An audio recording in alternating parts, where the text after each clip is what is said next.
Welcome to Kids Health Matters. I'm Dr. Nina Alfieri. And I'm Dr. Rob Sanchez. We are both parents and pediatricians at the world-renowned Ann and Robert H. Lurie Children's Hospital of Chicago.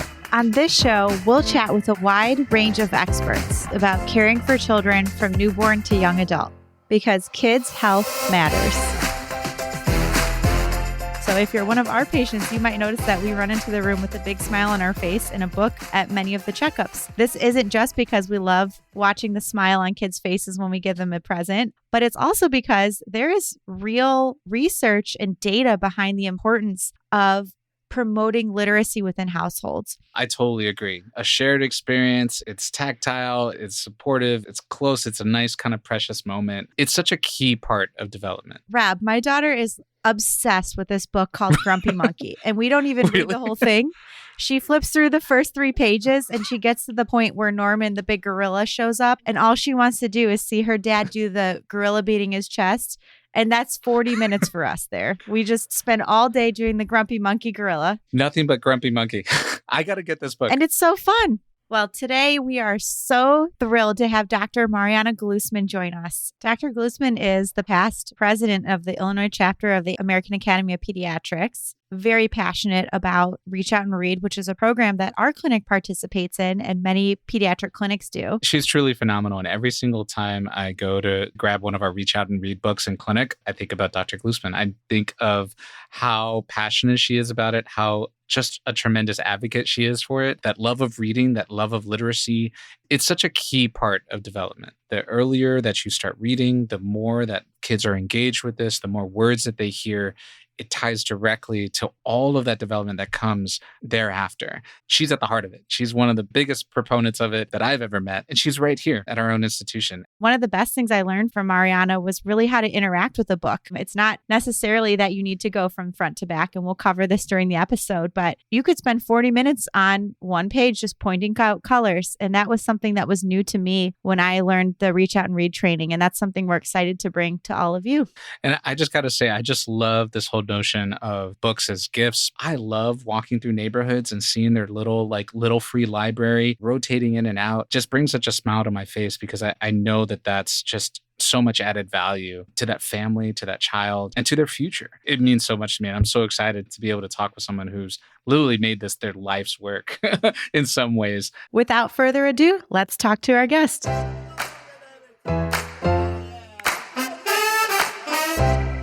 Hello, my friend, Dr. Glusman. I have been so excited for this episode. Hello, I am so happy to be here to talk about my absolute favorite topic with one of my favorite people. Awesome. Today, we are so excited to have listeners walk away with a better understanding of the important role that reading and communication with your child has on their brain development. We're going to talk about simple things that parents can do to literally transform their baby's brain for the better. We're excited to hear more about all of this. Tell me a little bit about, from the very beginning, when did you develop your passion for reading and early childhood literacy? Give me the lowdown. So my oldest daughter, who is now 30 years old, if you can actually believe it, she was born when I was in medical school.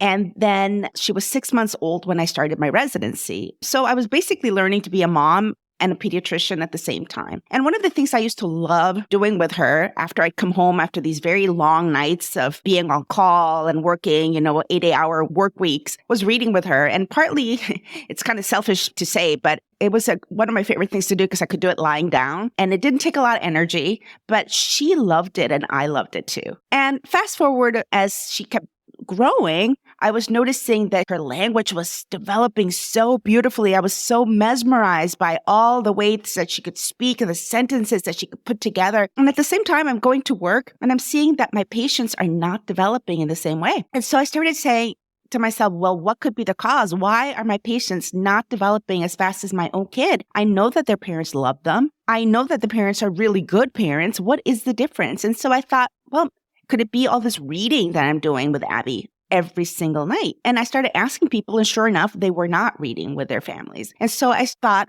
maybe this is something that I could start talking about. And then I came across a program that was just coming out right then and there. It was in 1995 called Reach Out and Read, which was being developed in Boston. And somebody else had the same kind of thought that maybe books would be something that we could do for families. If we give out books, maybe that would help parents read more with their children. And so I became hooked. That was it. I joined the Reach Out and Read bandwagon, and I've been really going at it ever since. I love it. It's a bandwagon that I'm excited to be a part of too. And I had to smile, Mariana, when you were talking about horizontal parenting and how reading a book is a great way to spend that time. As a toddler mom, that really resonates. Okay, so I loved hearing about the origins of this. Can you tell us a little bit about the Reach Out and Read program? Absolutely. So Reach Out and Read is a program that takes place in pediatricians' offices. And the idea of it is that because pediatricians start seeing parents and babies from very, very early on, and we are a trusted messenger, we can give that message about the importance of reading and interacting and talking with your child from the very beginning. What happens is in the Reach Out and Read visit is we walk into the room and the first thing we do is give the book to the child and talk about why reading is so important and how to make it fun. A lot of times people don't think about reading with a little baby. Oftentimes when people think about reading aloud with a child, they're thinking about perhaps a school-aged kid or a library group where you're reading and the child is sitting still.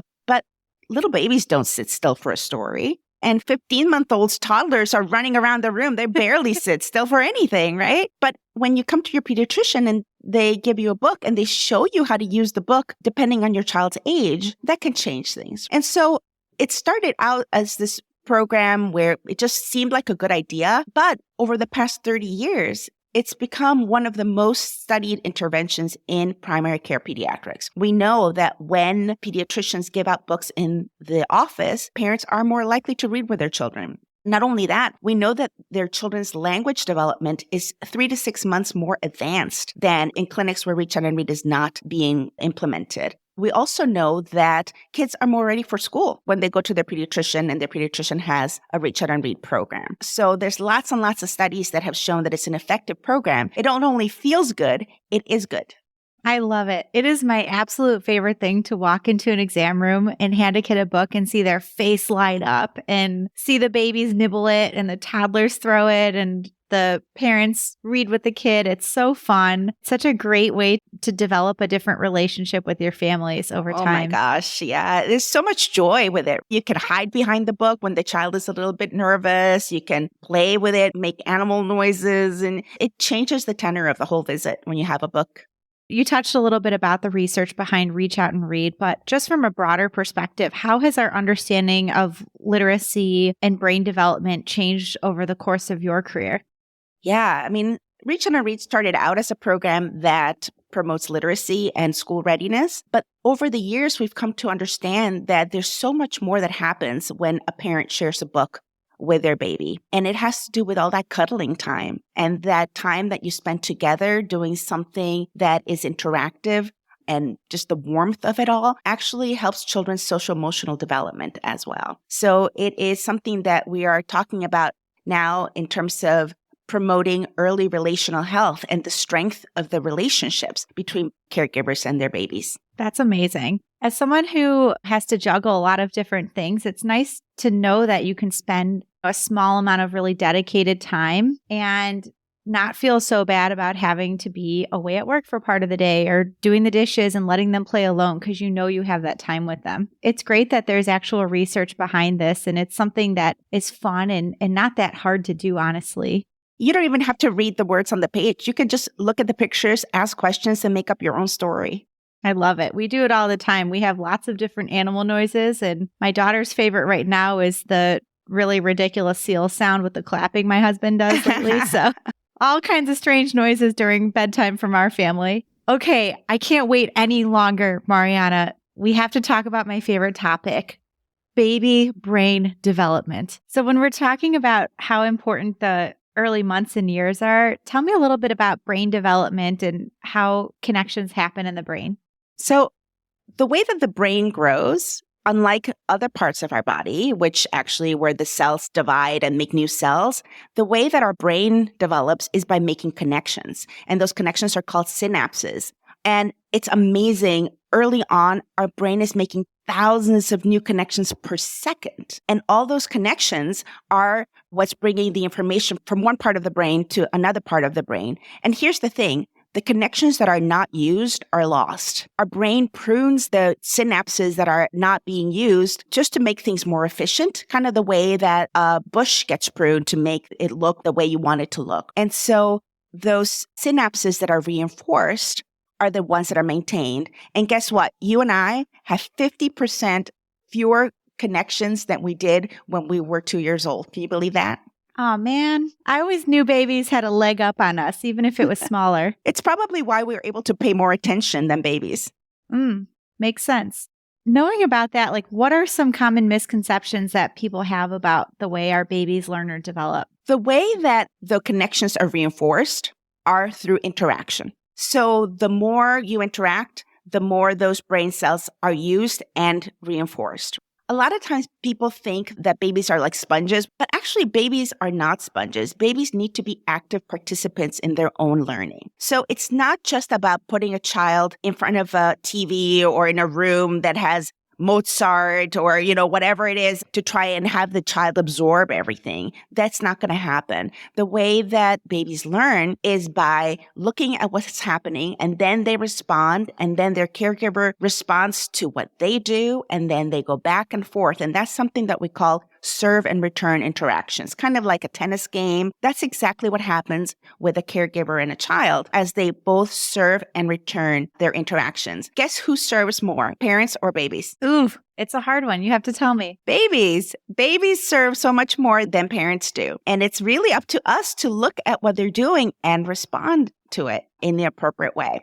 And that's how babies learn. I constantly see babies kind of looking to adults to sort of validate or interpret the world. And I think being a little more mindful of what they're throwing at us will allow us to hit the ball back in their court. Exactly. And that's how they feel like we're paying attention and they feel like we love them. So, Mariana, I heard you touch a little bit about this idea of relational health. And quite honestly, before you said that, I thought to myself, I'm using book time to steal snuggles out of my daughter, which I do. I love the snuggles with book time, but it seems like there's a deeper story here with the relational aspect and why that actually really matters. And juxtaposed with that, there's this idea in the pediatric world about toxic stress. Can you tell us a little bit about the two of those? How do they manifest itself, and what can families do to build up relational health to try to protect babies from this idea of toxic stress? So there are different types of stress. Stress is not always bad. There's actually something called positive stress. And that's what happens when, you're about to take a test or you're about to give a presentation and your heart rate's a little bit high, and your palms are a little bit sweaty and your adrenaline goes up.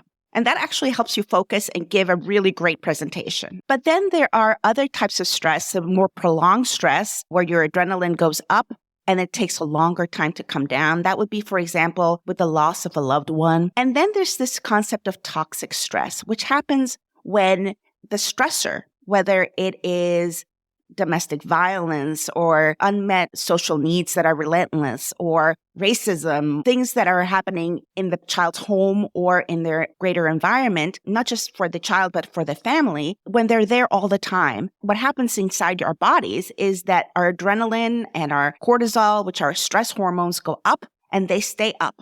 And what we end up being is in a constant state of fight or flight or freeze. Like when you see a mountain lion, you're in fight, flight, or freeze mode. Well, that's how people that are in toxic stress are all of the time in terms of their body. And we've come to realize that those hormones actually affect the way our babies' brains develop. And certain parts of the brain actually get bigger and certain parts of the brain don't grow as much when they are bathed in stress hormones. We also know that stress can affect the way the DNA folds on itself. That's a new science called epigenetics. And those stress hormones actually cause the DNA to fold differently. And so different genes are expressed or not expressed. And that seems to be the mechanism by which a lot of the things that we talk about with adverse childhood experiences, people talk about ACEs, have long-term effects on adult health, stroke, heart disease, immune issues, longevity. So we know that what happens in early childhood doesn't stay in early childhood, actually can have long-lasting effects into adulthood and into the next generation. Now, the good news is, and you asked about early relational health, is that it's not all determined. There's things that we can do, and there's this new science that is being developed now over the past 5 years or so that is looking at positive childhood experiences and how those can actually protect our children from developing or succumbing to the effects of toxic stress. So we know that the positive interactions with caregivers actually are protective. This new concept of early relational health is now really being thought of as the other side of the coin to toxic stress. And early relational health is really the ability to create safe, stable, nurturing relationships. And those have been shown to be really important for long-term health and well-being. That's amazing. And I'm so glad that the science is moving forward in this area because there's a lot of things that are hard to change. And unfortunately, stress is everywhere. But it's so good to know that what we do at our dinner tables, on the couch, reading with our kids can actually combat some of the things that families are up against. And I just think that's such a wonderful message. And it really puts the power back in our hands as parents in sometimes what seems like impossible situations. Yeah, that is so important. Parents are so important and they need to know how important they are. And that's actually one of my favorite things to let people know when they come to see me in the pediatric office. Absolutely. Parents are by far the most important first teacher a baby will ever have. And I think we all worry about doing our best, but really everybody is enough for their kid. And it's such a beautiful sentiment to share that this is actually grounded in science. So thanks for sharing that. In that vein, if you're trying to build up your family's relational health, what are some examples of things we can do? What babies need is the love of at least one adult. Lurie Children, who is the father of Head Start, really talks about all babies need to have somebody that is crazy about them. And I love that quote. And the way that we show our love or the way babies see our love is the way we respond, by the way we respond to them. And so when we respond in consistent, affectionate ways as parents, and we're paying attention to their needs, again, doing that serve and return interaction, giving them a really language-rich environment, reading with them, talking, singing, playing. Really, that is what they need, not only for the growth of their brain and for their ability to speak and to do well in school, but also for their own ability to form relationships in the future. It really doesn't take a lot of time or effort, but just consistency and love. You know what? I just love a great, simple solution. In the world of Instagram and Facebook, as a parent, I'm so inundated with ads for items that you need. And to hear that from an expert in this area, that time is everything, and that literally I could pick up a book or pick up some measuring spoons and we could have an enriching time. It's just so reassuring to me. So thank you for sharing that. Parenting is hard. We don't need to make it harder than it is. I want to frame that quote. Okay, I would love to talk a little bit about bilingualism. So you and I have the advantage of working in this beautiful clinic and serving many families who are very culturally diverse and speak many languages. There used to be some thought about this working against language development, but it seems like the science has really pushed forward on this. And as someone who's considered to be a world expert and a thought leader on this, can you catch us all up to speed on bilingualism, multilingualism, what it means for babies' brain development? Learning two languages is like learning one language, except that there is more input. And it's amazing. Babies' brains can actually learn to distinguish between multiple languages that they're hearing from their environment. So there is nothing that is harmful about being exposed to more than one language. In fact, there's multiple people all over the world that speak 2, 3, 4, 5 languages. It's just more unusual here in the United States, but in many countries, it's a very common thing. And the important thing, though, to remember is that serve and return interaction that we talked about and how important it is to be able to expose your child to a really rich vocabulary, syntax, the way that you use sentences. And that's actually why books are so important, because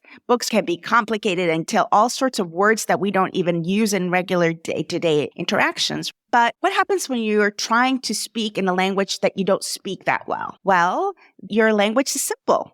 So for example, if you are not a native English speaker and your English is not that great and you really want to do the best by your child so that they learn English and you speak to your child in English, but you're not able to give the rich language input that you would in your own language, then you're doing them a disservice. It turns out that parents should speak with their babies and children in the language that is most comfortable for them. Or languages. If you speak more than one language fluently, by all means, speak all your languages, but really make sure that you are speaking in rich language with rich vocabulary and that you're able to really express all the things that you need to express, your emotions, your worries, your dreams. This is important for babies and for teenagers and for children and parents all their lives to be able to communicate with each other. So it sounds like, by all means, use your family language. It's actually great for your child's brain development. Yes, the more rich your own home language is, the easier it's going to be for your child to learn English. These babies' brains are so incredible, learning multiple languages. This has been such an amazing topic to discuss with you. Can you leave us with some final thoughts on resources and places parents can go to learn more about enriching their baby's brain? My goodness, there's so many things. An easy one is the public library. There are so many books there. You don't have to buy them all. We do love giving out books as part of Reach Out and Read so that people can actually take home the book and read it with their child and they don't have to go anywhere else to do that. But there's so many more books in the library, so that's a great resource. Another thing is being outdoors and looking at nature, looking at just everything around you, the city. That gives you so many things that you can talk about with your child and help them learn so many different things. And again, the most important thing is just cuddling and loving your child. And sure, I think that sitting together with a great book is a wonderful way to do it. Well, Dr. Glusman, thank you so much for succinctly summarizing years of research and telling us all about Reach Out and Read, literacy, bilingualism. This has been such an amazing area of impact in my career. Quite personally, as a parent, I fell really naturally and excited into bedtime bookie time. And I think of you every time we open a book and don't follow the words on it, and we make weird noises and we go out of order. And just to have that permission to be silly with a book and have fun and know that that time is worth it and it's helping my baby's brain, it's worth $1 million. So thank you for everything you've contributed to our field. And thanks for talking today so our parents can have a little sliver of all the knowledge that you bring. Thank you so much, Nina. It's been such a pleasure to share all of these things with you and with your audience. Thanks for listening to Kids Health Matters. For more information on this episode and all things kids health, please visit luriechildrens.org.